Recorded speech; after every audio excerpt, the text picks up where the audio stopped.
Capítulo 12, China e India. 1. Los documentos más antiguos.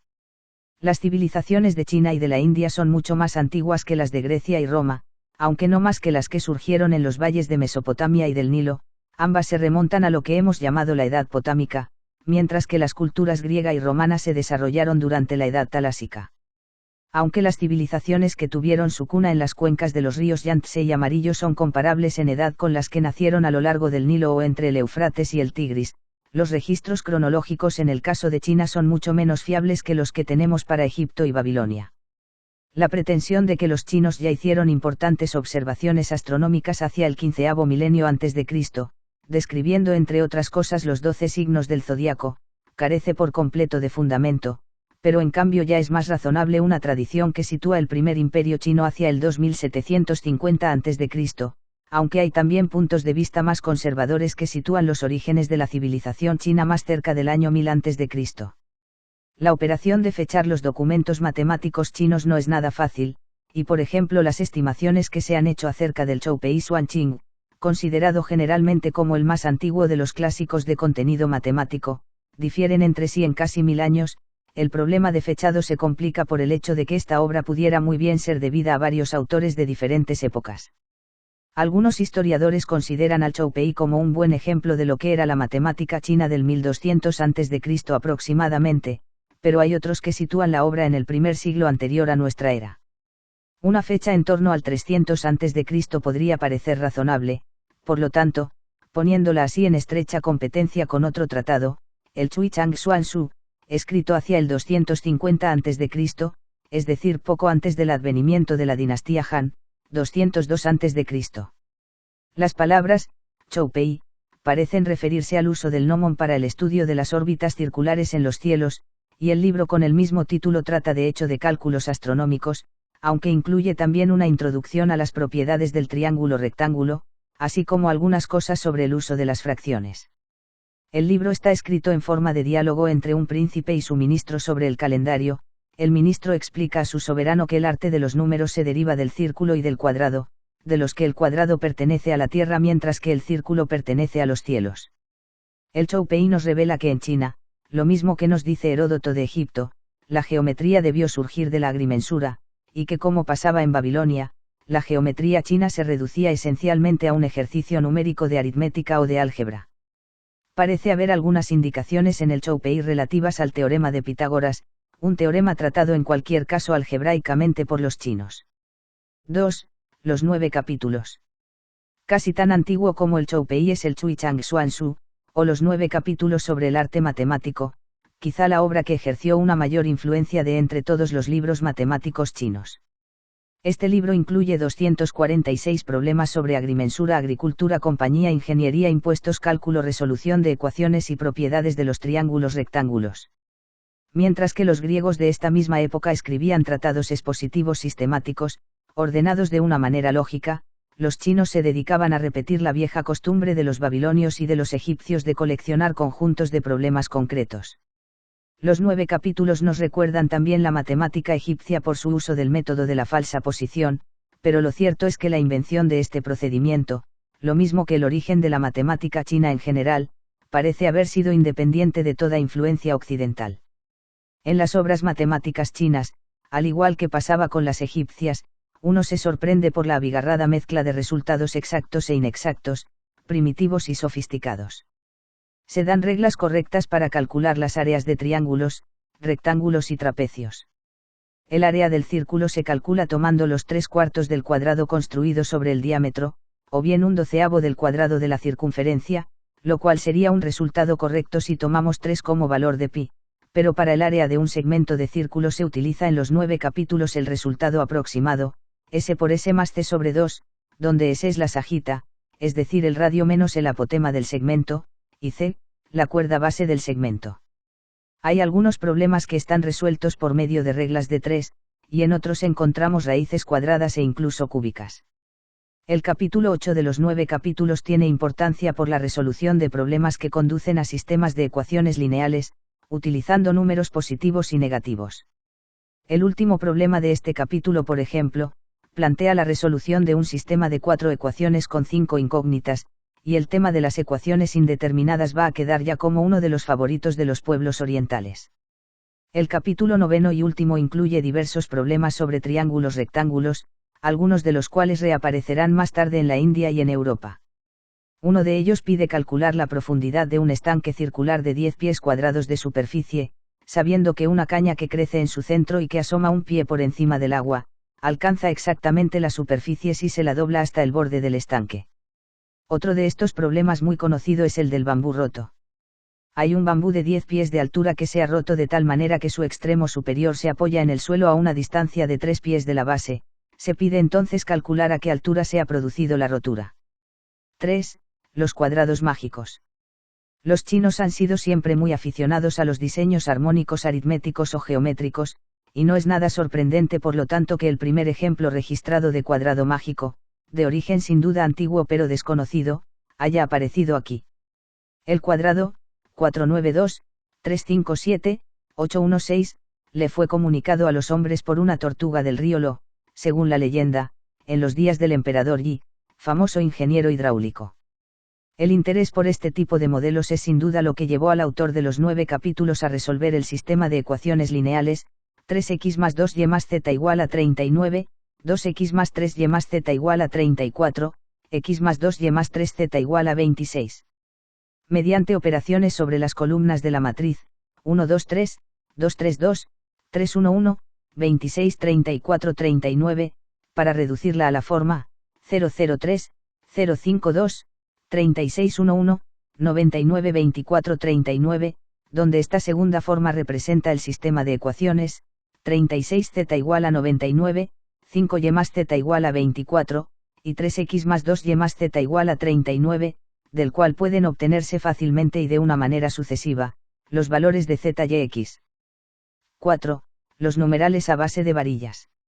Si la matemática china hubiera disfrutado de una continuidad sin interrupciones basada en la tradición, es posible que algunas de las sorprendentes anticipaciones de ciertos métodos modernos pudieran haber llegado a modificar de una manera significativa el desarrollo de la matemática, pero la cultura china vio a veces seriamente dificultado su desarrollo por bruscas rupturas.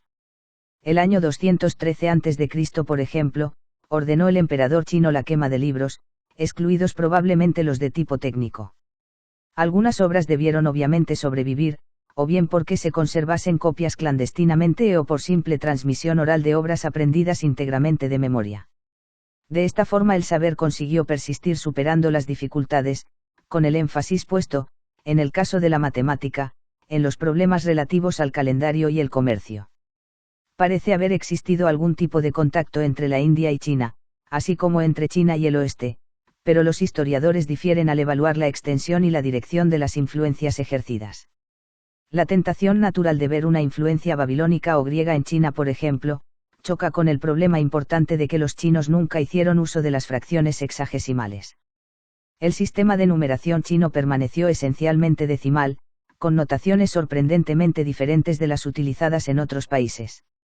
En China se utilizaron dos esquemas de notación distintos desde los tiempos más primitivos. En uno de ellos predominaba el principio multiplicativo, mientras que en el otro se utilizaba una forma de notación posicional. En el primero había cifras distintas para los dígitos de 1 a 10, y otras cifras para las potencias de 10, y en la forma escrita los dígitos que ocupaban una posición impar, de izquierda a derecha o de abajo a arriba, se multiplicaban por sus sucesores. Así por ejemplo el número 678 se escribiría como un 6 seguido del símbolo para 100, después un 7 seguido del símbolo para 10, y por último el símbolo para el 8. En el sistema de los numerales a base de varillas, los dígitos del 1 al 9 se representaban por, una varilla, 2 varillas, 3 varillas, etc., y los 9 primeros múltiplos de 10 por, una varilla horizontal, 2 varillas horizontales, 3 varillas horizontales, etc. Utilizando estos 18 símbolos alternadamente en las posiciones de derecha a izquierda, se pueden expresar números tan grandes como se desee. Al igual que en Babilonia, solo de una manera relativamente tardía apareció un símbolo para representar una posición vacía. En una obra del año 1247 se escribe el número 1.405.536 usando un símbolo redondo para el 0. En ocasiones, como pasa con algunas formas del triángulo aritmético que datan del siglo XIV, las varillas o palotes verticales y horizontales aparecen intercambiadas. La época exacta en la que aparecieron los numerales a base de varillas no se ha podido determinar, pero es seguro que ya se usaban varios siglos antes de nuestra era, es decir, mucho antes de que se adoptase el sistema de notación posicional en la India. El uso de un sistema posicional centesimal más que decimal en China resultó conveniente para la adaptación de los cálculos a la tabla de calcular. Las distintas notaciones para las potencias vecinas de 10 permitían a los chinos utilizar una tabla de calcular con columnas verticales sin marcar, y hasta el siglo VIII el lugar que debía ocupar un cero se dejaba simplemente en blanco. Aunque en los textos anteriores al año 300 de nuestra era los números y las tablas de multiplicar se escribían en palabras, de hecho los cálculos se realizaban con numerales a base de varillas sobre una tabla de calcular. 5. El ábaco y las fracciones decimales. Los numerales a base de varillas del 300 a.C. aproximadamente no eran, como decimos, una simple notación para escribir los resultados de una computación, sino que los administradores, por ejemplo, llevaban consigo una bolsa que contenía una colección de varillas concretas de bambú, marfil o hierro, que utilizaban como instrumentos para hacer sus cálculos. Las varillas para contar las manejaban los chinos con tanta habilidad que un escritor del siglo XI nos las describe como volando con tal rapidez de un lado a otro que el ojo no podría seguir su movimiento. Los pasos consistentes en cancelaciones de cantidades iguales se podían llevar a cabo probablemente con mayor rapidez usando las varillas en una tabla de calcular que en los cálculos escritos, y de hecho resultó tan eficaz el uso de las varillas y de la tabla de calcular, que el ábaco o marco de calcular rígido con bolas movibles a lo largo de barras paralelas no se comenzó a utilizar tan tempranamente como se había supuesto de una manera general. Las primeras descripciones claras que nos encontramos de sus formas modernas, conocidas en China con el nombre de Suafan y en Japón como Soroban, datan del siglo XVI, aunque ciertas anticipaciones podrían haber sido usadas quizá hasta 1000 años antes. La palabra latina abacus probablemente se derive de la palabra semítica abku, que significa polvo, lo cual nos indicaría que en otros países lo mismo que en China, este aparato evolucionó a partir de una bandeja llena de polvo o arena y que se utilizaba como tabla de calcular. Es posible, aunque no seguro en absoluto, que el uso de la tabla de calcular sea anterior en China que en Europa, pero en cualquier caso no disponemos de fechas precisas y fiables. En el Museo Nacional de Atenas puede verse una placa de mármol que data probablemente del siglo IV a.C., y que parece ser una tabla para calcular, y cuando aún un siglo antes escribía Heródoto que los egipcios mueven su mano de derecha a izquierda para calcular, mientras que los griegos la mueven de izquierda a derecha, se estaba refiriendo probablemente al uso de algún tipo de tabla de calcular. Exactamente cuándo dieron paso estos utensilios al ábaco propiamente dicho es una cuestión difícil de decidir, así como tampoco podemos decir si la aparición del ábaco en China, en Arabia y en Europa se debió o no a inventos independientes entre sí. El ábaco árabe tenía 10 bolas en cada alambre y no tenía barra central, mientras que el chino tenía en cada alambre 5 bolas por debajo de la barra central y 2 por encima. Cada una de las bolas superiores en un mismo alambre del ábaco chino equivale a 5 de las inferiores, y para registrar un número se hacen deslizar el número correspondiente de bolas hacia la barra central que las separa unas de otras. No podemos considerar completa nuestra descripción del sistema de numeración chino sin hacer referencia al uso de las fracciones. Los chinos conocían bien las operaciones con fracciones ordinarias, hasta el punto de que en este contexto hallaban el mínimo común denominador de varias fracciones. Al igual que hacían en otras materias, también establecían aquí analogías con los distintos sexos, refiriéndose al numerador como el hijo y al denominador como la madre. El énfasis generalizado en toda la cultura china sobre los principios del yin y del yang, opuestos entre sí especialmente en el sexo, hacía más fácil seguir las reglas para manipular las fracciones. Más importante que estas curiosidades era no obstante la tendencia a la decimalización de las fracciones en China. Lo mismo que en Mesopotamia un sistema de medidas básicamente sexagesimal condujo a la numeración sexagesimal, así también en China la adopción de una idea directriz decimal en los pesos y medidas dio como resultado el que se impusiera el hábito decimal en el manejo de las fracciones, que puede rastrearse según se dice, tan lejos en el tiempo como el siglo XIV a.C. Algunas veces se adoptaron ciertas artimañas de carácter decimal para aligerar un poco la manipulación de las fracciones. Así, por ejemplo, en un comentario a los 9 capítulos que data del primer siglo de nuestra era, nos encontramos con el uso de unas reglas que hoy no son muy conocidas para el cálculo de raíces cuadradas y cúbicas, equivalentes a escribir, raíz cuadrada de a igual a raíz cuadrada de 100 a sobre 10, y raíz cúbica de a igual a raíz cúbica de 1000 a sobre 10, y que facilitan la decimalización al hacer extracciones de raíces. La idea de los números negativos no parece haber ocasionado muchas dificultades a los chinos, puesto que estaban acostumbrados a calcular utilizando dos conjuntos de varillas, uno de color rojo para representar números o coeficientes positivos y el otro de color negro para los negativos. Sin embargo, no aceptaron la idea de que un número negativo pudiera ser una solución de una ecuación. 6. Los valores de pi en China. La matemática china primitiva es tan distinta de la que se hacía en la misma época en otros lugares del mundo que parecería completamente justificada la hipótesis de un desarrollo independiente por completo. En cualquier caso, lo que parece que puede afirmarse con toda seguridad es que si hubo alguna intercomunicación antes del 400, entonces salió más matemática de China que la que entró, pero en cambio para periodos posteriores la cuestión se hace más difícil de responder.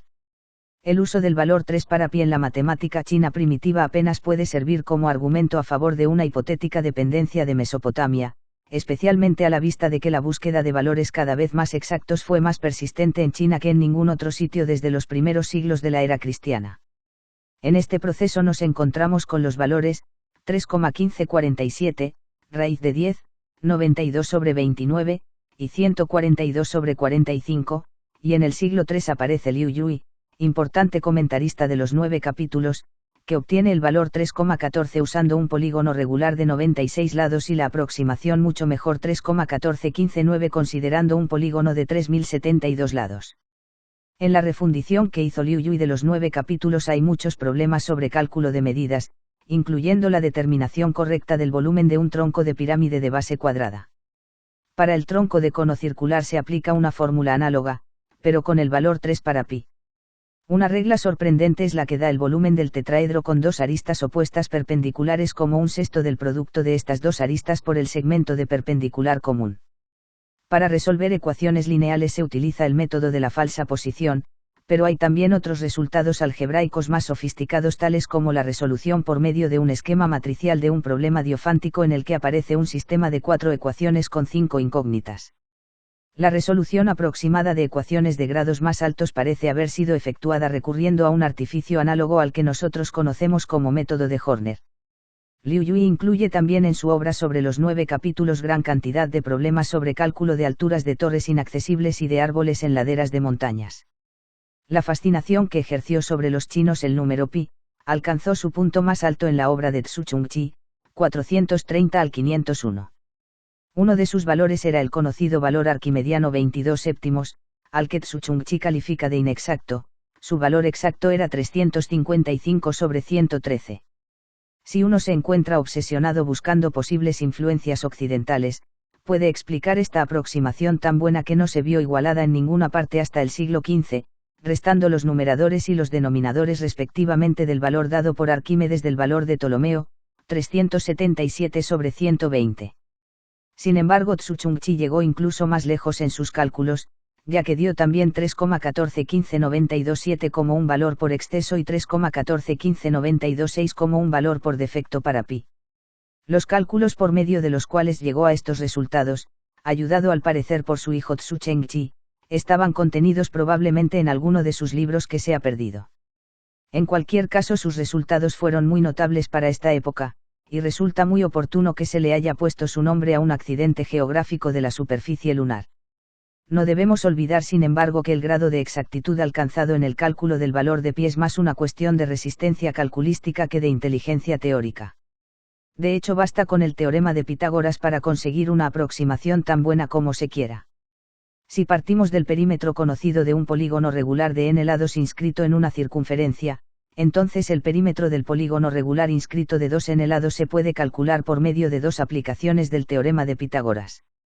Se hace una circunferencia de centro O y radio r, y sea PQ igual a S un lado del polígono regular inscrito de n lados cuyo perímetro conocemos, entonces la apotema, o m igual a u, viene dada por, u igual a raíz de r cuadrado menos s medios al cuadrado, y por lo tanto también conocemos la sagita, mr igual a r menos u, de donde el lado, rq igual a w del polígono regular inscrito de 2n lados puede calcularse a partir de la fórmula, w igual a raíz de b cuadrado más s medios al cuadrado, y conoceremos por último el perímetro 2nw.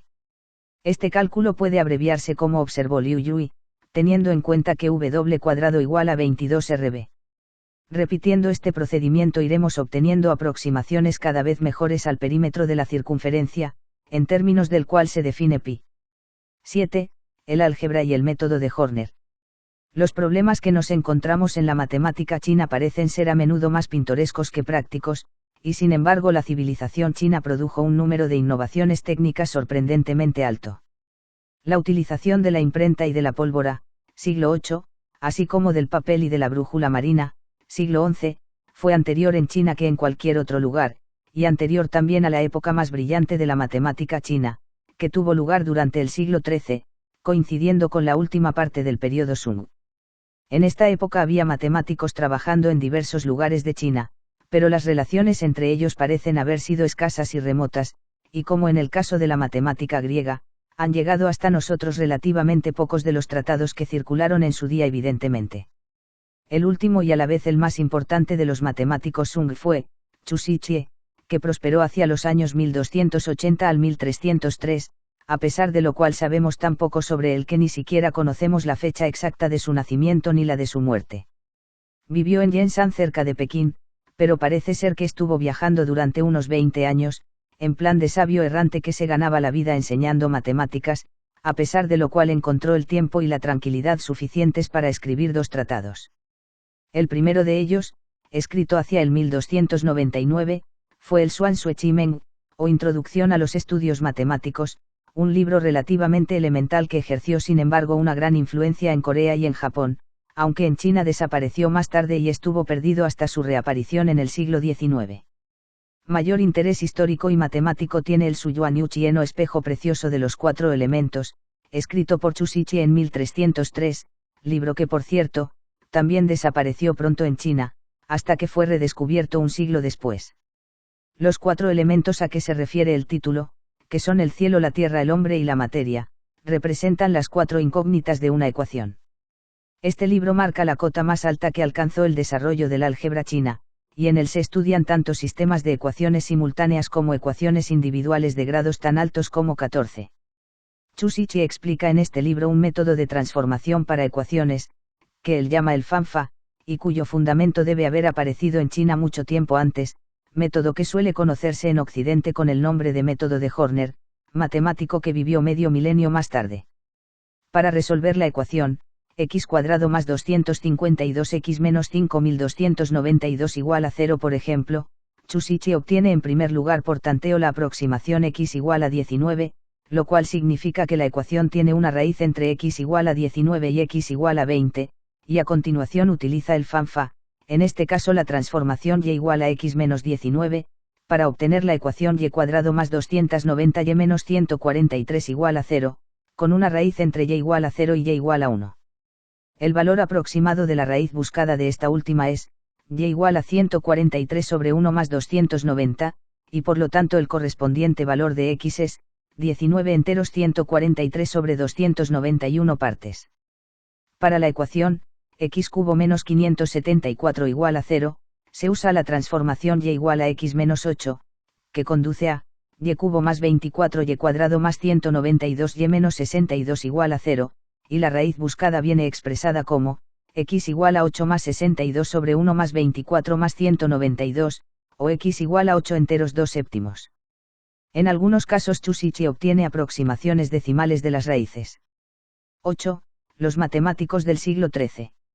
El llamado método de Horner era bien conocido en China, como lo demuestra el hecho de que por lo menos otros 3 matemáticos del período Sung tardío hicieran uso de procedimientos análogos. Uno de ellos fue Li Yichi, o Li Ye, 1192 al 1279, un matemático que vivió en Pekín y a quien Kublai Khan ofreció en 1260 un puesto en el gobierno, puesto que Li Yichi rehusó con una cortés excusa. Su libro Tse Yuan Ai Ching, o Espejo Marino de las Medidas del Círculo, contiene 170 problemas relativos a círculos inscritos y circunscritos a un triángulo rectángulo y a las relaciones entre los lados y los radios, donde algunos de estos problemas conducen a ecuaciones de 4º grado. Aunque Li Yichi no explica su método de resolución de ecuaciones, entre las cuales hay algunas de grado 6, todo hace pensar que no era muy diferente del utilizado por Chu Shichie y más tarde por Horner. Otros 2 matemáticos que usaron el método de Horner fueron Qin Chiu Shao, hacia el 1202 a 1261, y Yan Yui, que prosperó hacia el 1261 a 1275. El primero de ellos fue además un ministro y gobernador sin escrúpulos que tuvo el mérito notable de adquirir inmensas riquezas en los 100 días de su mandato. Su obra Susu-Chiu-Chang, o Tratado Matemático en 9 secciones, marca el punto culminante del análisis indeterminado chino, con la invención de reglas rutinarias para resolver sistemas de congruencias simultáneas. También nos encontramos en esta obra con el cálculo de la raíz cuadrada de 71.824 por etapas, paralelamente a lo que se hace en el método de Horner, partiendo de 200 como primera aproximación de la raíz de la ecuación, x cuadrado menos 71.824 igual a 0, reduce esta raíz en 200 mediante el cambio de incógnita que conduce a y cuadrado más 400 y menos 31.824 igual a 0. Para esta segunda ecuación Chin-Chiu Sao encuentra que 60 es una aproximación de la raíz, y disminuyéndola en 60 se llega a una tercera ecuación, z cuadrado más 520 z menos 4224 igual a 0, de la que 8 es una raíz, y por lo tanto tenemos que x igual a 268. De una manera análoga resuelve las ecuaciones cúbicas y cuárticas. El mismo procedimiento de Horner fue utilizado por Yan Yui, de cuya vida no sabemos casi nada y cuya obra solo se conserva en parte. Entre sus contribuciones que han llegado hasta nosotros hay que contar los primeros cuadrados mágicos chinos de orden mayor que 3, incluyendo 2 de cada uno de los órdenes 4 a 8, y 1 de cada uno de los órdenes 9 y 10. 9. El triángulo aritmético. Las obras de Yan Yui incluían también otros resultados acerca de la suma de series finitas y del llamado triángulo de Pascal, pero estos temas son más conocidos por aparecer publicados en El espejo precioso de Chu Shichie, con quien se cierra la edad de oro de la matemática china. Como ejemplos de las muchas sumas de series finitas que aparecen en El espejo precioso, podemos considerar las siguientes. 1 al cuadrado más 2 al cuadrado más 3 al cuadrado más puntos suspensivos más n al cuadrado igual a n por n más 1 por 2n más 1 sobre factorial de 3. 1 más 8 más 30 más 80 más puntos suspensivos más n al cuadrado por n más 1 por n más 2 sobre factorial de 3 igual a n por n más 1 por n más 2 por n más 3 por 4n más 1 sobre factorial de 5, de las cuales no se da sin embargo demostración de ningún tipo, ni tampoco parece que este tema se haya tratado de nuevo en China hasta casi el siglo XIX. Chu Shichie se maneja con estas sumas por medio del método de las diferencias finitas, algunos elementos del cual parecen remontarse en China al siglo VII, pero poco después de publicada esta obra el método en cuestión desapareció por varios siglos. El espejo precioso comienza con un diagrama del triángulo aritmético, conocido también en Occidente con el nombre inadecuado de triángulo de Pascal, y en este diagrama figuran los coeficientes de los distintos desarrollos binómicos hasta la octava potencia, escritos con toda claridad en el sistema de numerales a base de varillas y con un símbolo redondo para el 0. Chu no pretende en absoluto haber sido el autor del descubrimiento de este triángulo, sino que se refiere a él como el diagrama del viejo método para hallar potencias octavas e inferiores. De hecho ya había aparecido en la obra de Yan Yui una distribución análoga de los coeficientes hasta la sexta potencia de un binomio, aunque sin utilizar el símbolo redondo para el 0, y en algunas obras chinas de hacia el 1100 se encuentran referencias a sistemas de tabulación para el triángulo aritmético, y es probable que dicho triángulo aritmético tuviera su origen en China más o menos por estas fechas. Es interesante hacer notar que el descubrimiento por parte de los chinos del teorema binomial para potencias enteras positivas, estuvo asociado en su origen a la extracción de raíces más que al cálculo de potencias.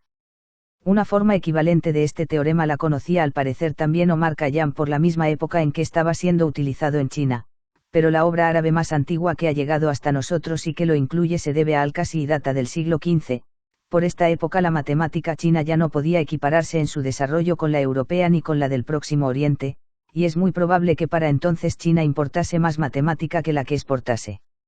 Aún queda por resolver sin embargo el espinoso problema de determinar las influencias relativas entre China y la India durante el primer milenio de nuestra era. 10. La matemática primitiva en la India. Las excavaciones arqueológicas que se han realizado en Mohenjo-Daro nos muestran la existencia de una vieja civilización con un alto nivel cultural en la India, contemporánea de los constructores de las grandes pirámides egipcias, pero no ha llegado hasta nosotros ningún documento del tipo matemático de aquella época lejana. Un milenio más tarde el país fue ocupado por los invasores arios que procedían de las altiplanicies del Irán, los cuales introdujeron el sistema social de castas y desarrollaron la literatura sánscrita. Buda, el gran maestro religioso, enseñaba en la India por la época en que, según se dice, Pitágoras visitó el país, y algunos han sugerido que quizá Pitágoras aprendió el teorema que lleva su nombre de los hindúes. Sin embargo, estudios recientes hacen esto altamente improbable, en vista de que los babilonios ya estaban familiarizados con el teorema en cuestión por lo menos 1000 años antes. La caída del Imperio Romano de Occidente se sitúa tradicionalmente en el año 476, que fue precisamente el año en que nació Aryabhata, el autor de uno de los textos matemáticos hindúes más antiguos que conocemos. Está claro, sin embargo, que debió haber una actividad de tipo matemático en la India mucho antes de esta época, probablemente incluso antes de la fundación mítica de Roma el 753 a.C. La India tuvo también como Egipto sus tensadores de la cuerda, y los conocimientos geométricos primitivos que se fueron decantando de la planificación de templos y de la medición y construcción de altares, adoptaron la forma de un cuerpo de conocimiento conocido como los Sulba Sutras o reglas de la cuerda. Sulba es una palabra que se refiere a las cuerdas utilizadas para efectuar mediciones, y sutra significa un libro de reglas o aforismos relativos a un cierto ritual o a una ciencia. La operación de extender o tensar las cuerdas nos recuerda sorprendentemente los orígenes de la geometría egipcia, así como su asociación con la construcción de templos y altares nos recuerda de una manera inmediata el posible y discutido origen ritual de la matemática. Sin embargo, la gran dificultad que hay para atribuirle una fecha determinada a estas reglas es solo comparable con las dudas que se plantean relativas a la influencia que pudieron tener en los matemáticos hindúes posteriores. Más aún que en el caso de China, nos encontramos con una sorprendente falta de continuidad de la tradición en la matemática hindú, y las contribuciones importantes son acontecimientos episódicos separados por largos intervalos de tiempo sin ningún progreso. 11. Los Sulba Sutras. Se conservan 3 versiones, todas ellas en verso, de la obra denominada como los Sulba Sutras, la más conocida de las cuales es la que lleva el nombre de Apastamba.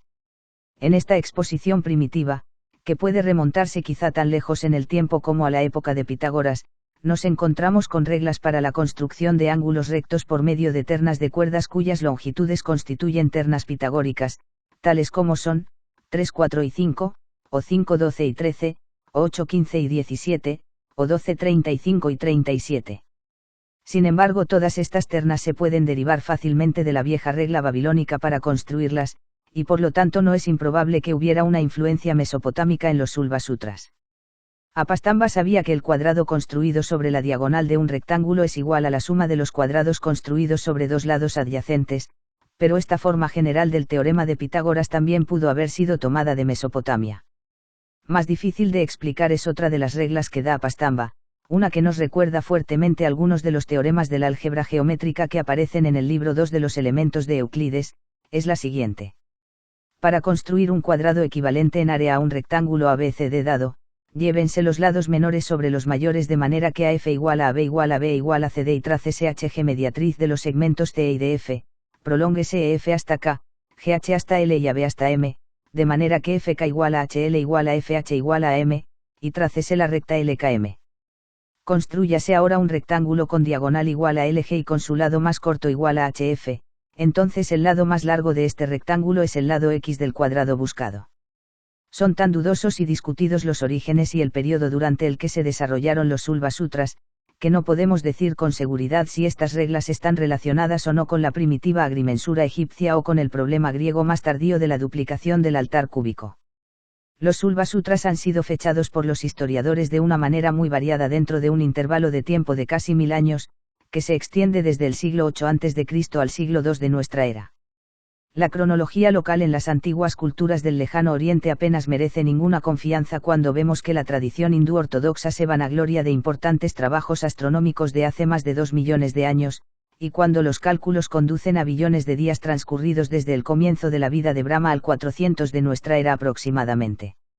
Las referencias en la literatura védica a progresiones aritméticas y geométricas que pretenden remontarse al 2000 a.C. pueden ser más seguras probablemente, pero lo cierto es que no hay ningún documento contemporáneo de la India que confirme esto.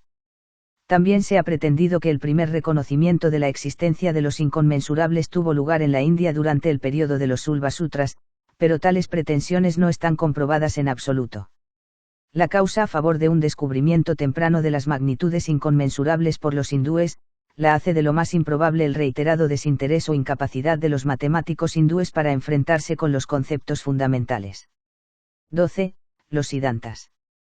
Al periodo de los Sulva Sutras, que se cierra hacia el siglo II de nuestra era, le sigue la época de los Siddhantas o sistemas astronómicos. El comienzo de la dinastía del rey Gupta, hacia el 290, señala un relanzamiento o renacimiento de la cultura sánscrita, y los Siddhantas parecen haber formado parte de este renacimiento. Conocemos los nombres de 5 versiones diferentes de los Siddhantas, que son el Paulisa Siddhanta, Surya Siddhanta, Vasisista Siddhanta, Paitamaja Siddhanta y Romanka Siddhanta. De todos ellos, el Surya Siddhanta o sistema del Sol, escrito hacia el año 400, parece ser el único que se conserva completo. Según el texto mismo, escrito en verso en estrofas épicas, es la obra de Surya, el dios Sol. Las teorías astronómicas principales son evidentemente griegas, pero aparecen mezcladas con una cantidad considerable de viejo folclore hindú. El Paulisa Siddhanta, que data de hacia el 380, fue resumido por el matemático hindú Varahamihira, que prosperó hacia el 505, y a él se refiere frecuentemente el sabio árabe Al-Biruni, quien le atribuye directamente o un origen o una gran influencia griega.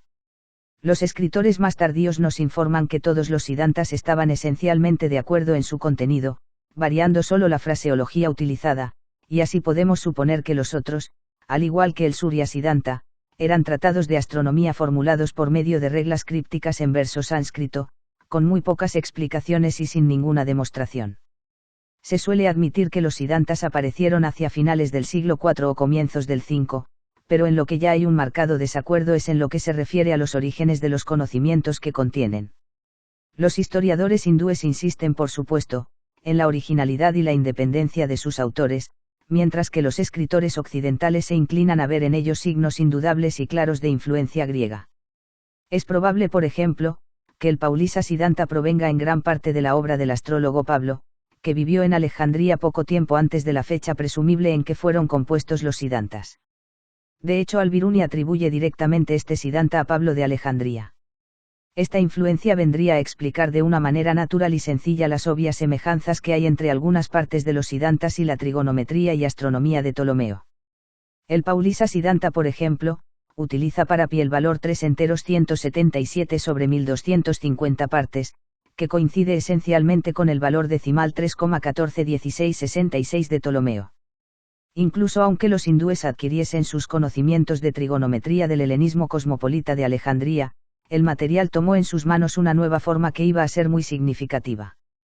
Mientras que la trigonometría de Ptolomeo se basaba en la relación funcional entre las cuerdas y los correspondientes arcos o ángulos centrales en una circunferencia que ellas subtienden, los escritores de los Siddhantas transformaron esto para convertirlo en un estudio de la correspondencia entre la mitad de la cuerda y la mitad del arco o del ángulo central subtendido por la cuerda total.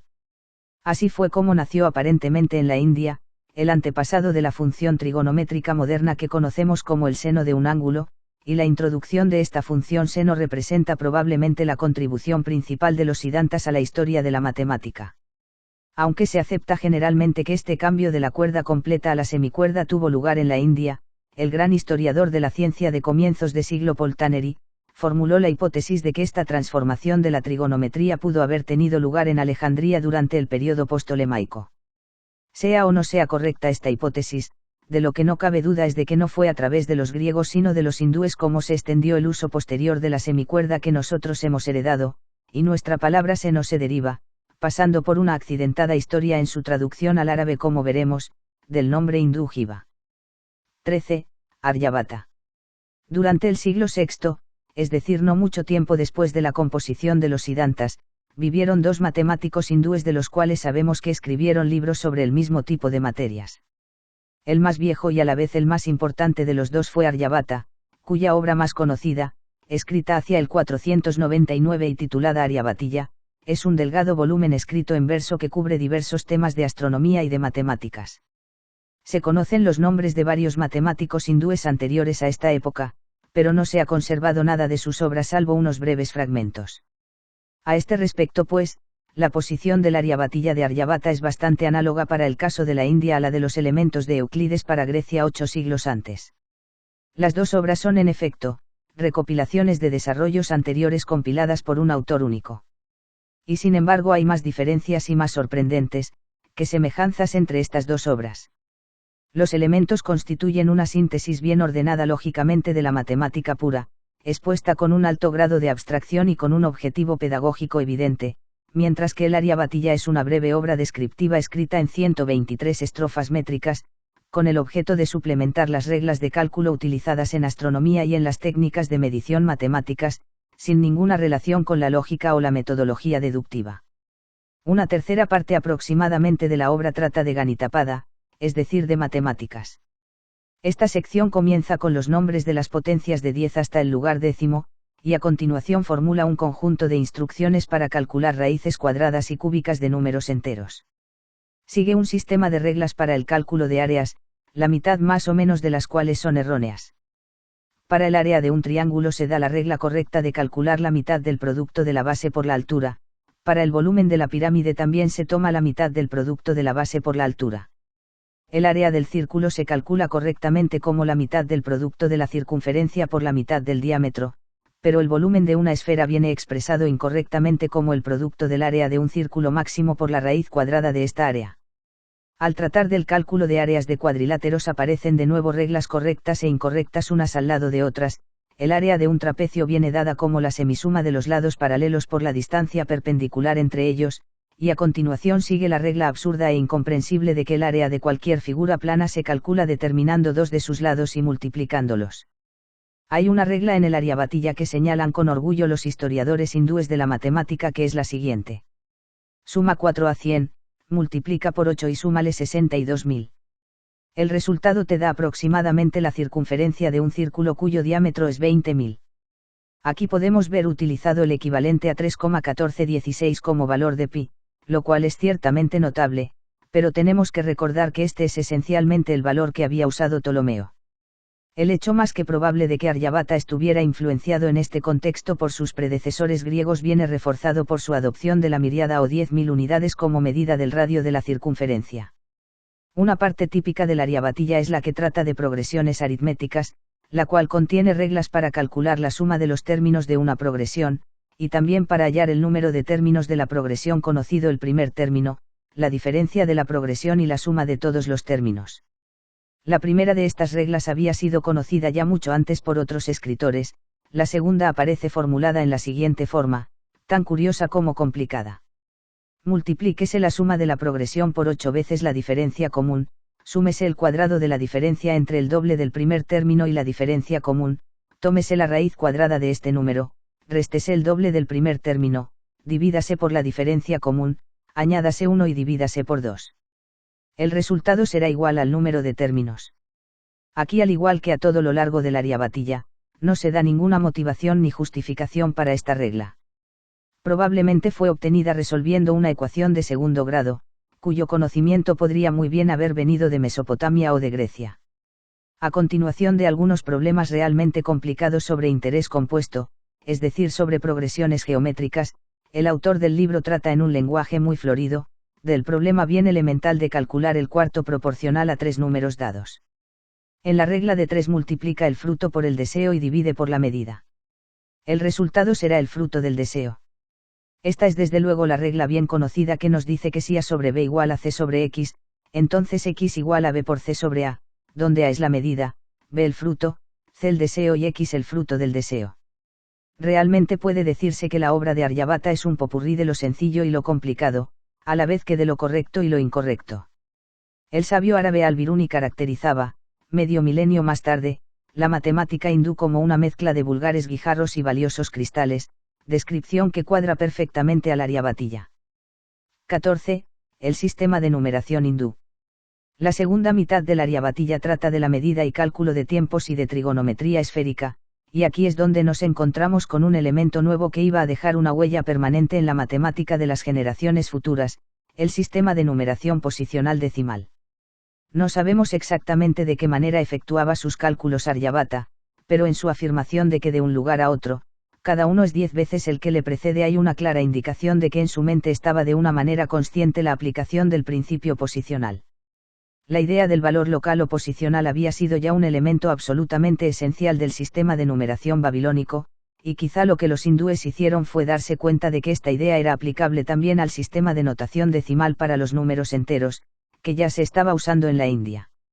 El desarrollo histórico de las notaciones numéricas en la India parece haber seguido más o menos los mismos pasos que nos hemos encontrado en Grecia. Las inscripciones procedentes del período cultural más primitivo de Mohenjo-Daro muestran al principio un sistema consistente simplemente en el uso de palotes verticales reunidos en grupos, pero hacia la época de Asoka, siglo III a.C., se usaba ya un sistema parecido al herodiánico.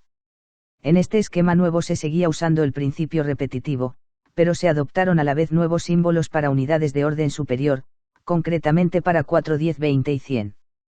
Esta manera de escribir los números, llamada escritura Kharosti, fue evolucionando gradualmente para dar lugar a otro sistema de notación, conocido como el de los caracteres Brahmi, que recuerda mucho el cifrado alfabético del sistema jónico griego.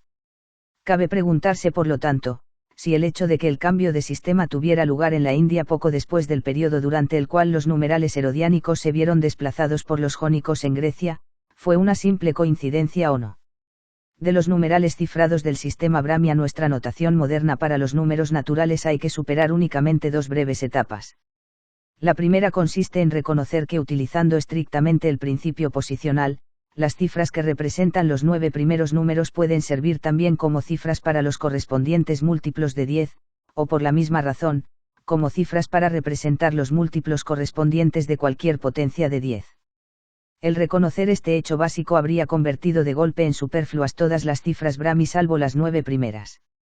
No se sabe cuándo se produjo exactamente esta reducción a 9 cifras, y de hecho lo más probable es que la transición a la notación más económica se hiciera de una manera gradual.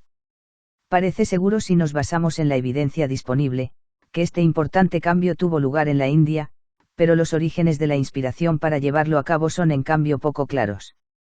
Posiblemente los llamados numerales hindúes fueran el resultado de un desarrollo interno únicamente, quizás se desarrollaron primero en el contexto de los intercambios occidentales de la India con Persia en cambio, ya que el conocimiento de la notación posicional babilónica pudo haber conducido a una modificación del sistema Brahmi. Es posible también que el nuevo sistema tuviera sus orígenes en los contactos hacia el este con China, donde el sistema pseudoposicional de barras pudiera haber sugerido la reducción a 9 cifras. Hay incluso una teoría que afirma que esta reducción pudo haber tenido lugar por primera vez en Alejandría, dentro del sistema alfabético griego, y que esta idea debió propagarse más tarde a la India.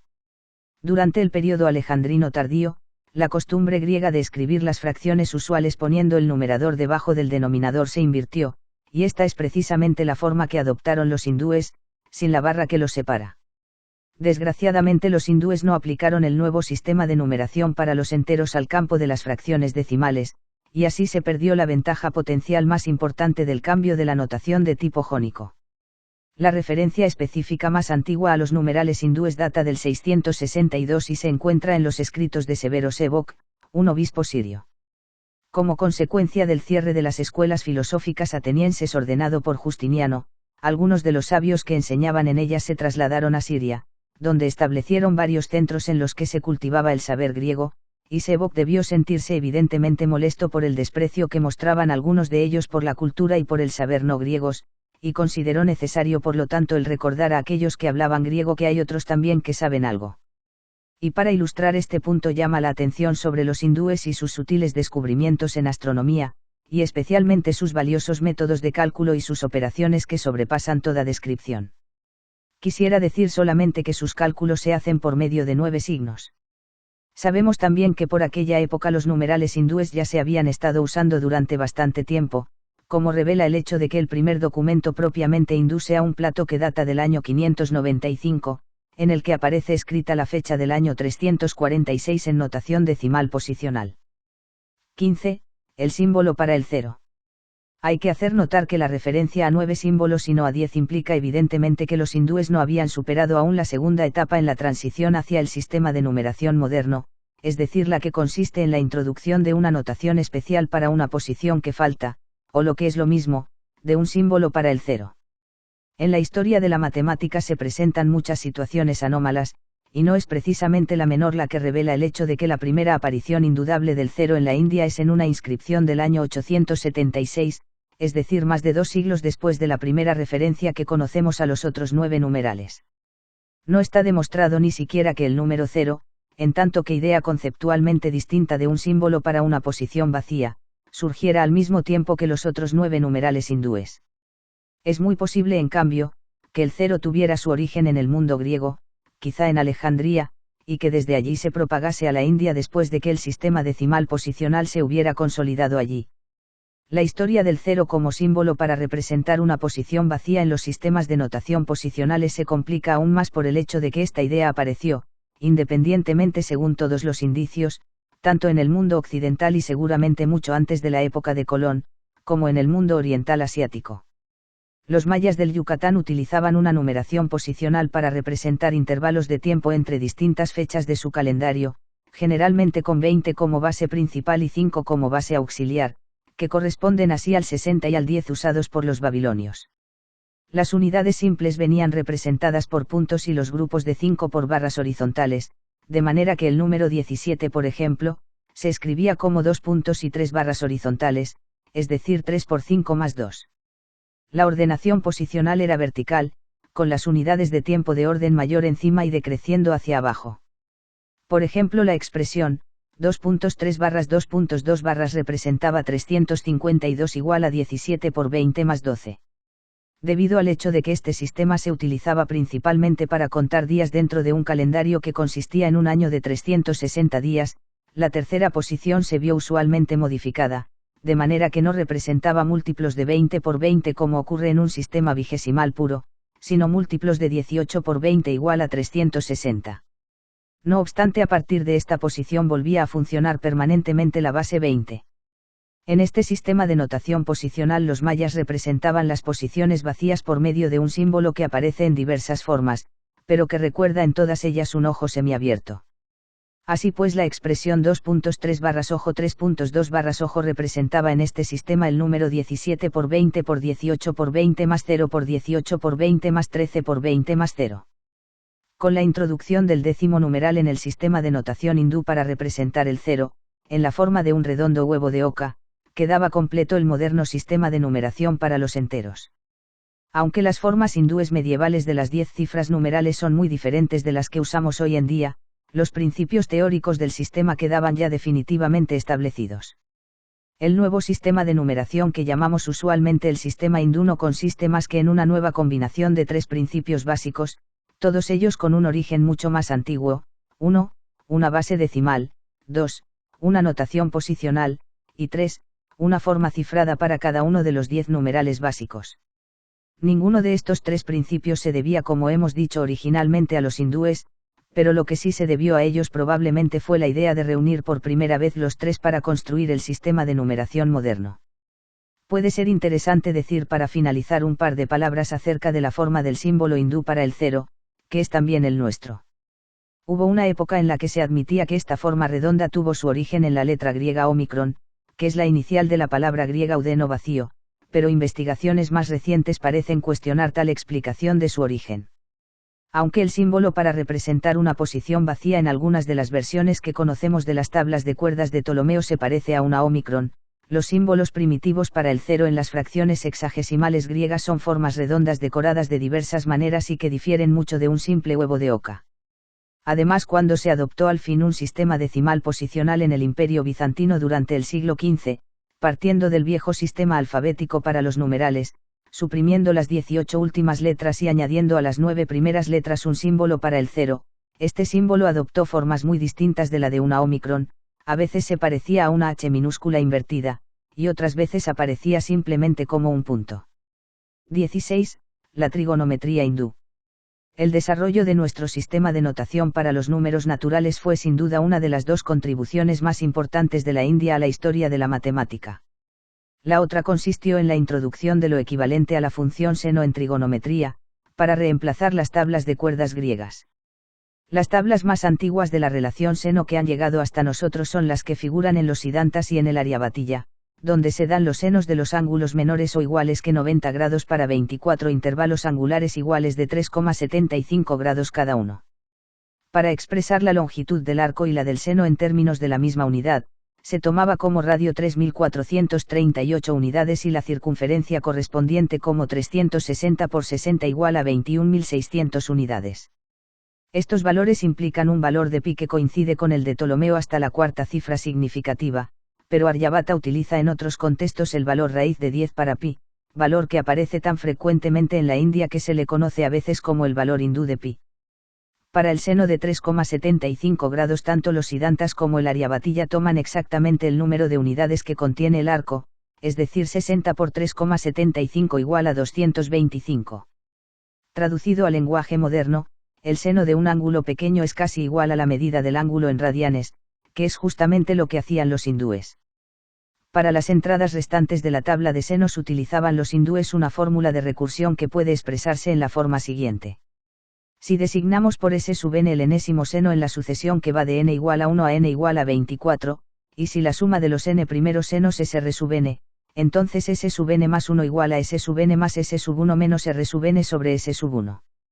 A partir de esta regla uno puede deducir fácilmente que seno de 7,5 grados igual a 449, seno de 11,25 grados igual a 671, seno de 15 grados igual a 890, y así hasta seno de 90 grados igual a 3438, que son los valores que aparecen en las tablas de los siddhantas y del Aryabhatiya. Las tablas incluyen además los valores de lo que nosotros llamamos hoy el seno verso de un ángulo, es decir de 1 menos coseno de tita en forma trigonométrica moderna, o de 3438 por 1 menos coseno de tita en forma trigonométrica hindú, desde seno verso de 3,75 grados igual a 7, a seno verso de 90 grados igual a 3438. Si dividimos los números que figuran en la tabla por 3438 nos encontramos con resultados que se aproximan mucho a los valores correspondientes en las tablas trigonométricas modernas. 17. El método de multiplicación hindú. La trigonometría hindú fue evidentemente una herramienta auxiliar para la astronomía tan útil como precisa. El cómo llegaron los hindúes a resultados tales como la fórmula de recursión para los senos que acabamos de mencionar nos es desconocido, pero sí se ha sugerido que tales reglas pudieron venir motivadas por un desarrollo intuitivo o empírico del cálculo con ecuaciones en diferencias y de la práctica de la interpolación. De hecho se suele caracterizar frecuentemente a la matemática hindú en general como intuitiva, para ponerla en contraste con el severo racionalismo de la geometría griega. A pesar de que es evidente la influencia griega en la trigonometría hindú, los hindúes parecen no haber tenido ocasión de adoptar la geometría griega, o bien no aprovecharon la ocasión, interesados como estaban únicamente en reglas de medición sencillas. Hay muy escasa evidencia en la India del estudio de problemas geométricos que podríamos llamar clásicos, o de curvas distintas de la circunferencia, e incluso las secciones cónicas parecen haber sido ignoradas por los hindúes, lo mismo que por los chinos. En cambio a los matemáticos hindúes les fascinaban las cuestiones numéricas, ya tuvieran que ver solamente con las operaciones aritméticas usuales o con la resolución de ecuaciones determinadas o indeterminadas. La suma y la multiplicación se hacían en la India casi de la misma manera como las hacemos hoy, excepto en que los hindúes parecen haber preferido al principio escribir los números con las unidades de orden menor a la izquierda, y procedían por lo tanto de izquierda a derecha, utilizando pequeñas pizarras cubiertas de pintura blanca no permanente que se iba quitando al escribir sobre ellas, o bien una tabla cubierta de arena o de harina. Entre los métodos utilizados para multiplicar había uno que se conoce con varios nombres distintos, multiplicación en celosía o multiplicación en celdillas o en cuadrilátero. Para explicar el esquema en el que se basa, lo mejor es recurrir a un par de ejemplos.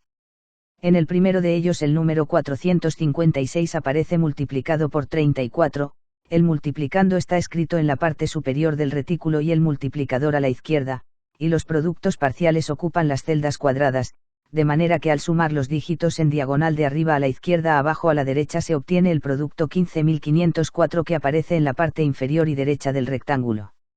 En la figura se da otro ejemplo para indicar que los datos se podían disponer también de otras maneras. Aquí vemos el multiplicando 537 situado de nuevo en la parte superior y el multiplicador 24 en cambio a la derecha, mientras que el producto 12.888 se lee por la izquierda y la parte inferior del rectángulo. Son posibles aún otras modificaciones de detalle, pero en su principio fundamental, la multiplicación por celosía es la misma que la nuestra desde luego, y la distribución de los dígitos por celdillas no es más que un hábil recurso para evitar el trabajo mental de llevar de un lugar al siguiente las decenas que van apareciendo en los productos parciales.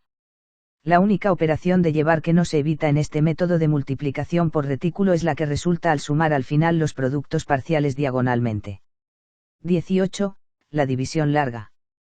No sabemos dónde tuvo su origen exactamente el método de multiplicación por celosía, pero parece lo más probable que fuera en la India, puesto que allí se utilizaba ya en el siglo XII como mínimo, y de la India parece ser que se extendió a China y a Arabia.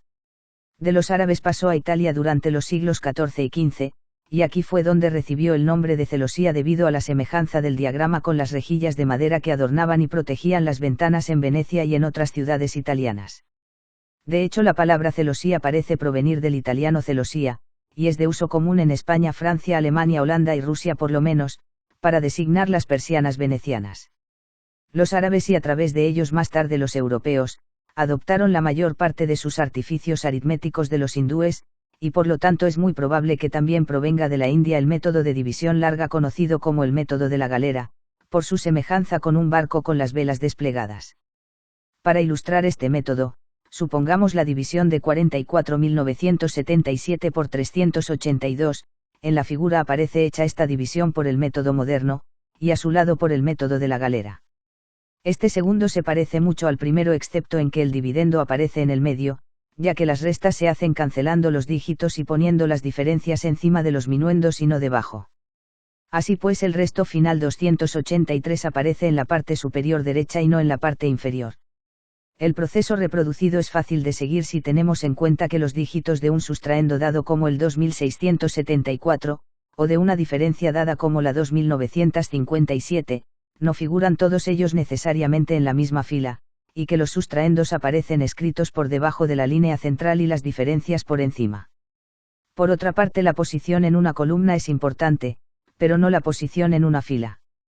El cálculo de raíces de números probablemente siguió un esquema análogo al de la galera, ligado en la época posterior al teorema binomial en la forma del triángulo de Pascal, pero los matemáticos hindúes no daban nunca explicaciones de sus cálculos ni demostraciones de sus reglas. Es posible que las influencias china o babilónica jugaran un papel importante en el proceso de evolución del cálculo de raíces. Se oye decir a veces que la prueba de los 9 es un invento hindú, pero parece que los griegos ya conocían esta propiedad mucho antes, aunque no la usaron de una manera general, y que este método se popularizó solamente con los árabes hacia el siglo XI. 19. Brahmagupta. Los últimos párrafos pueden haber dejado la impresión injustificada de que en la matemática hindú hubo un alto grado de uniformidad, puesto que varias veces hemos calificado diversos desarrollos simplemente como de origen hindú, sin especificar el periodo al que corresponden. El problema está precisamente en que la cronología hindú es muy insegura. Por poner solo un ejemplo, el material que aparece en el importante manuscrito de Baghseli, que contiene una aritmética anónima, data según algunos historiadores del siglo III o IV, según otros del siglo VI, según otros del siglo VIII o IX o más tarde aún, y hay incluso opiniones que mantienen que puede no ser ni siquiera de origen hindú. Nosotros hemos situado la obra de Aryabhata alrededor del año 500, pero esta fecha no es segura ya que hubo dos matemáticos con el mismo nombre de Aryabhata, y no podemos atribuir con toda seguridad los resultados a nuestro Aryabhata, el más viejo. La matemática hindú presenta problemas históricos más difíciles de resolver que la matemática griega, debido a que los autores hindúes raramente mencionan a sus predecesores, a la vez que muestran una sorprendente independencia en sus planteamientos matemáticos. Así ocurre por ejemplo que Brahmagupta, que prosperó hacia el 628 y que vivió en la India central algo más de un siglo después que Aryabhata, tiene muy poco que ver con su antecesor que había vivido en la región oriental de la India. Brahmagupta menciona dos valores de pi, el valor práctico 3 y el valor exacto raíz de 10, pero no menciona en cambio el valor más aproximado de Aryabhata, y en la trigonometría que incluye su obra más conocida, el Brahmasputa Siddhanta, adopta como radio del círculo el valor 3270 en vez del 3438 de Aryabhata. En un aspecto al menos sí se parece a su predecesor, y es en la mezcla indiscriminada de resultados correctos e incorrectos. Brahmagupta calcula el área bruta de un triángulo isósceles multiplicando la mitad de la base por uno de los lados iguales. Para el triángulo escaleno de base 14 y lados 13 y 15 calcula el área bruta multiplicando la mitad de la base por la media aritmética de los otros dos lados. En cambio, para hallar el área exacta utiliza la fórmula de Arquímedes-Herón. Para el radio de la circunferencia circunscrita a un triángulo da lo equivalente al resultado trigonométrico correcto, 2r igual a A sobre seno de A mayúscula igual a B sobre seno de B mayúscula igual a C sobre seno de C mayúscula, pero esto no es desde luego más que una reformulación de un resultado conocido ya por Ptolomeo en su lenguaje de cuerdas. El resultado quizá más bello en la obra de Brahmagupta es su generalización de la fórmula de Herón para calcular el área de un cuadrilátero. Esta fórmula, K igual a raíz de S menos A por S menos B por S menos C por S menos D, donde ABCD son los lados del cuadrilátero y S el semiperímetro, aún lleva su nombre, pero la gloria de este descubrimiento queda un tanto empañada por su fracaso en darse cuenta de que tal fórmula solo es correcta en el caso de un cuadrilátero cíclico.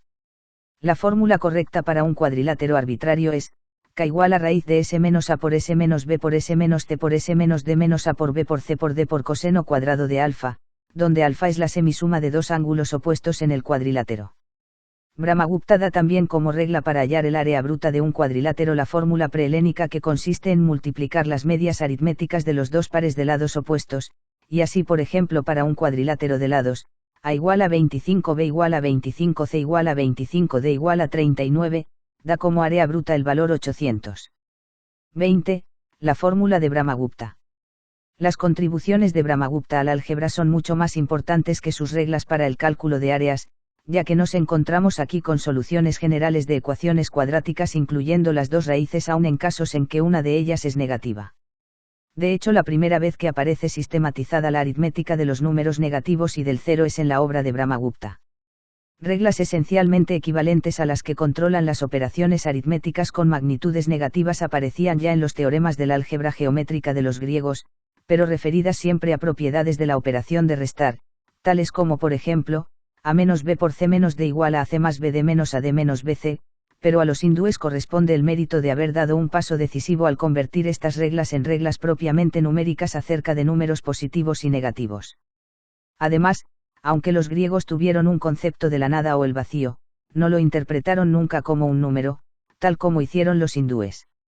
Sin embargo, es justamente en este contexto donde Brahmagupta vuelve a estropear un poco las cosas afirmando que 0 dividido por 0 es igual a 0, mientras que en la cuestión clave acerca del valor del cociente, A dividido por 0 para A distinto de 0, simplemente no se pronuncia.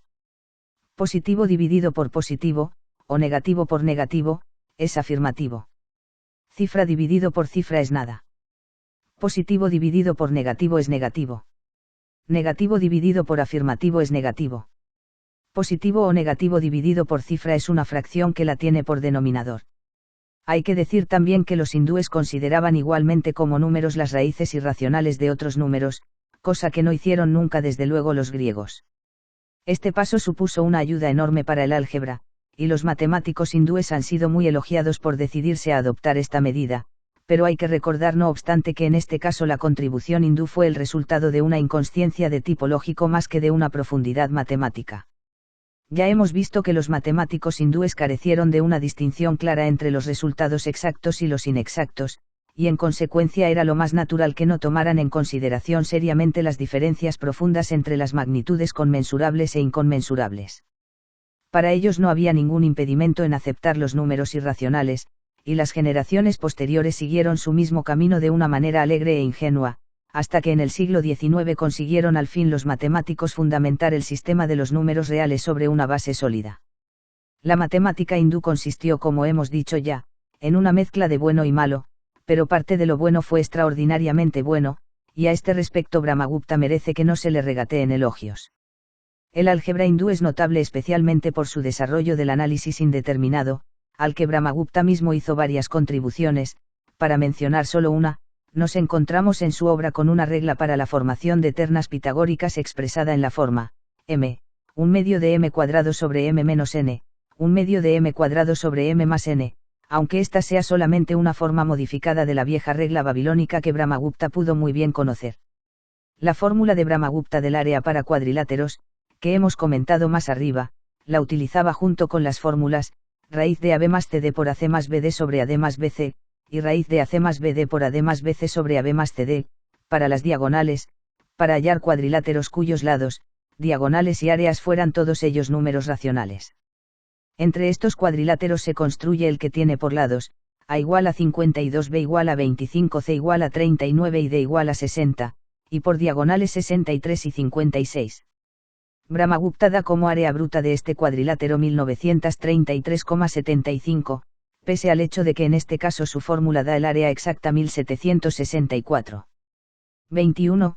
La teoría de ecuaciones indeterminadas. Es evidente que Brahmagupta amaba la matemática por sí misma, al igual que muchos de sus paisanos, ya que ningún ingeniero con mentalidad práctica se hubiera planteado nunca cuestiones tales como las que se planteaba Brahmagupta sobre los cuadriláteros. Cabe admirar aún más su actitud matemática al descubrir que él fue aparentemente el primero que dio una solución general de la ecuación diofántica lineal, ax más b igual a c, con a, b y c enteros. Para que esta ecuación tenga soluciones enteras, el máximo común divisor de a y b debe dividir a c, y Brahmagupta sabía que si a y b son primos entre sí, entonces todas las soluciones de la ecuación vienen dadas por las fórmulas, x igual a p más mb, y igual a q menos ma, donde m es un entero arbitrario. Brahmagupta estudió también la ecuación diofántica cuadrática, x cuadrado igual a 1 más py cuadrado, que recibe erróneamente el nombre de John Pell, 1611 al 1685, y que apareció por primera vez en el problema de los bueyes de Arquímedes. Esta ecuación de Pell fue resuelta en algunos casos particulares por el matemático Bhaskara, 1114 al 1185, hindú como Brahmagupta. Es realmente muy notable el mérito de Brahmagupta al dar todas las soluciones enteras de la ecuación diofántica lineal, mientras que Diofanto se había contentado con dar una única solución particular de una ecuación indeterminada. Dado que Brahmagupta utiliza en algunos casos los mismos ejemplos que Diofanto, podemos ver de nuevo reforzada la evidencia de una influencia griega en la India, o bien la posibilidad de que ambos hicieran uso de una fuente común, verosímilmente de la antigua Babilonia. Un detalle interesante a subrayar es el de que el álgebra de Brahmagupta es sincopada como la de Diofanto, la suma se indica por una simple yuxtaposición, la resta colocando un punto sobre el sustraendo, y la división escribiendo el divisor debajo del dividendo como en nuestra notación para las fracciones pero sin la barra separadora. Las operaciones de multiplicación y de extracción de raíces así como las cantidades incógnitas, vienen representadas por medio de abreviaturas de las palabras correspondientes. 22. Bhaskara. La India produjo un cierto número de matemáticos medievales tardíos, pero nosotros solo vamos a ocuparnos aquí de la obra de uno de ellos, Bhaskara, 1114 hacia el 1185, el matemático más importante del siglo XII y el que completó algunos de los huecos de la obra de Brahmagupta, como hizo al dar una solución de la ecuación de Pell y al enfrentarse con el problema de la división por cero. Aristóteles ya había hecho observar que no hay ninguna razón en la que un número tal como el 4 exceda al número 0, pero lo cierto es que la aritmética del cero no formó parte de la matemática griega, y Brahmagupta no se había pronunciado sobre la división de un número distinto de 0 por 0. Así pues, la primera vez que nos encontramos con la afirmación de que tal cociente es infinito es en el Villaganita de Bhaskara. Proposición, dividendo 3, divisor 0, cociente la fracción 3 sobre 0. Esta fracción de la que el denominador es cifra se llama cantidad infinita. En esta cantidad que consiste en lo que tiene cifra como divisor, no hay alteración posible por mucho que se añada o se extraiga, lo mismo que no hay cambio en Dios infinito e inmutable. Esta proposición suena muy prometedora, pero inmediatamente a continuación se revela una falta de entendimiento claro de la situación por parte de Bhaskara al afirmar que, a dividido por 0 y multiplicado por 0 igual a. Bhaskara fue el último matemático medieval importante de la India, y su obra representa la culminación de las contribuciones hindúes anteriores a su época. En su tratado más conocido, el Lilavati, reunió Bhaskara problemas diversos procedentes de Brahmagupta y de otros matemáticos, añadiéndoles nuevas observaciones de su propia cosecha. El título mismo del libro puede ser tomado como un buen ejemplo de la calidad desigual del pensamiento hindú, al menos desde un punto de vista occidental, ya que el nombre al que se reduce el título es precisamente el de la hija de Bhaskara que, según la leyenda, perdió la oportunidad de casarse debido a la confianza de su padre en sus predicciones astrológicas. Bhaskara había calculado que su hija solo podría casarse en condiciones favorables a una hora concreta de un día determinado. El día que había de ser su afortunado casamiento, la impaciente muchacha se encontraba observando atentamente la clepsidra, inclinada sobre ella, mientras se iba acercando la hora de su boda, cuando de pronto cayó al agua inadvertidamente una de las perlas de su tocado, obstruyendo la salida del agua de la clepsidra. Como era de esperar, antes de que se advirtiera el desgraciado accidente había transcurrido ya la hora propicia, y el padre, para tratar de consolar a la desdichada muchacha, puso su nombre al libro que comentamos. 23. El Lilavati. El Lilavati, lo mismo que el Villaganita, contiene numerosos problemas que tratan de los temas favoritos de los hindúes, ecuaciones lineales y cuadráticas, tanto determinadas como indeterminadas, simples problemas de medida de áreas, progresiones aritméticas y geométricas, raíces, ternas pitagóricas y otros. El problema del bambú roto, popular también en China e incluido ya por Brahmagupta, aparece aquí en la forma siguiente: si un bambú de 32 codos de altura ha sido roto por el viento de tal manera que su extremo superior queda apoyado en el suelo a una distancia de 16 codos de su base, ¿a qué altura sobre el suelo se produjo la fractura? Otro problema en el que se utiliza el teorema de Pitágoras es el siguiente: un pavo real se encuentra posado en el extremo de un poste vertical en cuya base hay un agujero de culebra. Observando la culebra a una distancia del pie del poste igual a 3 veces su altura, el pavo real se lanza sobre ella en línea recta mientras la culebra intenta ganar su agujero. Si el pavo real captura a la culebra cuando ambos han recorrido exactamente la misma distancia, ¿a cuántos codos de distancia del agujero se produjo la captura? Estos dos problemas ilustran muy bien el carácter heterogéneo del Lilavati, puesto que a pesar de su aparente semejanza y del hecho de que se pida una única solución, uno de los problemas es determinado y el otro indeterminado. Al tratar del círculo y de la esfera, no consigue tampoco el Lilavati distinguir entre resultados exactos y solo aproximados. El área del círculo, por ejemplo, se expresa correctamente como un cuarto de la circunferencia por el diámetro, y el volumen de la esfera como un sexto del producto del área por el diámetro, pero en cambio Bhaskara sugiere como razón de la circunferencia al diámetro, o bien 3927 sobre 1250, o bien el valor bruto 22 séptimos. El primero es equivalente a la razón que menciona, pero nada nos hace sospechar ni en Bhaskara ni en ningún otro matemático hindú, que fueran conscientes de que todas las razones propuestas eran solamente aproximaciones. Sin embargo, Bhaskara se apresura a condenar severamente a sus predecesores por haber utilizado las fórmulas de Brahmagupta para el área y las diagonales de un cuadrilátero en general, basándose en su acertada observación de que un cuadrilátero no queda unívocamente determinado por sus lados. Parece evidente, en cambio, que no se dio cuenta de que las fórmulas en cuestión sí que son correctas para todos los cuadriláteros cíclicos. Ya hemos dicho que muchos de los problemas de Bhaskara que aparecen en el Lilavati y en el Vijayanita provienen de fuentes hindúes anteriores, y por lo tanto no constituye una sorpresa el ver al autor mostrando un gran dominio de la situación al tratar problemas de análisis indeterminado. Por lo que se refiere a la ecuación de Pell, x cuadrado igual a 1 más py cuadrado, de la que ya se había ocupado anteriormente Brahmagupta, Bhaskara da soluciones particulares para los 5 valores del parámetro, p igual a 8, 11, 32, 61 y 67.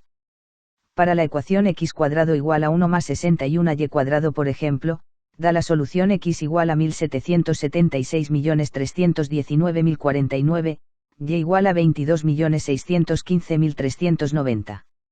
Esto constituye sin duda una verdadera hazaña de cálculo, y solo comprobar que la solución es correcta pondrá a prueba ya la paciencia del lector. Los libros de Bhaskara están llenos por otra parte de ejemplos variados de problemas diofánticos. 24. Ramanujan. Bhaskara murió a finales del siglo XII, y durante varios siglos a partir de esa fecha fueron muy pocos los matemáticos de estatura comparable que aparecieron en la India.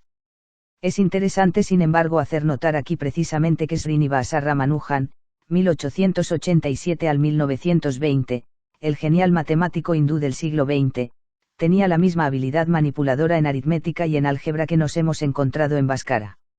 El matemático inglés, Godfrey Harold Hardy, cuenta que en una de sus visitas a Ramanujan cuando éste estaba hospitalizado en Putney, le comentó a su amigo enfermo que había llegado en un taxi con el anodino número 1729, a lo que contestó sin dudarlo Ramanujan que este número era realmente un número interesante, ya que es el mínimo número natural que puede representarse de dos maneras distintas como suma de dos cubos, 1 al cubo más 12 al cubo igual a 1729 igual a 9 al cubo más 10 al cubo.